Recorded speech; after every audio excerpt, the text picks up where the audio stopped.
السلام علیکم ورحمۃ اللہ وبرکاتہ۔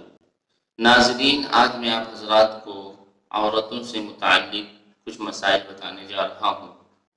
وہ یہ ہے کہ جو ہر مہینے عادت کے مطابق عورتوں کو خون آتا ہے، جسے ہم حیض یا ماہواری کہتے ہیں، وہ کتنے دن کا ہوتا ہے شرعی طور پر؟ کتنے دن تک اگر خون آئے تو اسے ماہواری کا خون کہیں گے، اور کتنے دن کے بعد آئے تو اسے بیماری کا خون کہیں گے۔ اس لیے کہ اس مسئلے کے جاننے پر ہی ہمیں احکامات الہی کا علم ہوگا، یعنی جن چیزوں کو شریعت نے ان دنوں میں منع کیا ہے، تو اگر ہمیں ان دنوں کا پتہ ہوگا تبھی ان دنوں میں ہم ان چیزوں سے رکے رہیں گے۔ پھر ان کے علاوہ جب یہ خون اگر آ رہا ہے تو ہمیں پتہ ہوگا کہ یہ بیماری کا ہے، تو وہ چیزیں جو ان ایام میں ان دنوں میں اللہ نے ہمارے اوپر سے معاف کر دی ہے، وہ ان خون کی وجہ سے معاف نہیں ہوں گے جو زیادہ ہوتے ہیں یا جو بیماری کے ہوتے ہیں۔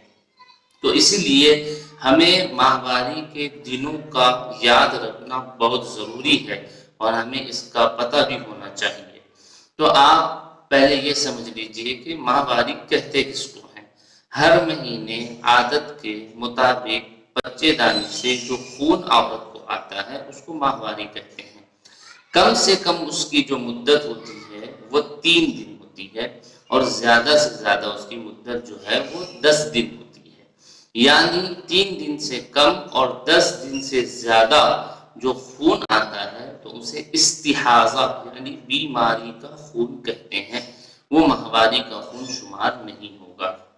اسی طرح بچہ پیدا ہونے کے بعد جو خون آتا ہے اس کو نفاس کہتے ہیں۔ اس کی مدت کتنی ہے؟ زیادہ سے زیادہ 40 دن کی ہوتی ہے، اور کم سے کم کی کوئی حد نہیں ہے، جب چاہے وہ بند ہو سکتا ہے۔ عورت کے صحت پر یہ بات موقوف ہے۔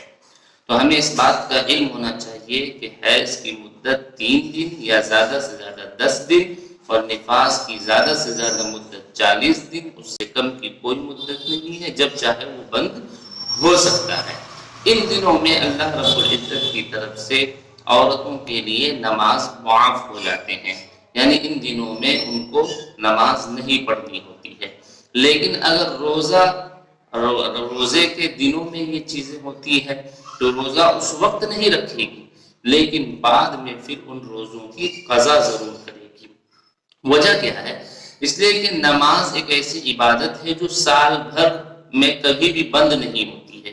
اگر ان دنوں کی نمازوں کی قضا بھی اگر عورتوں پر لازم کر دی جائے تو پھر یہ حرج لازم ہوگا، دشواری پیدا ہوگی۔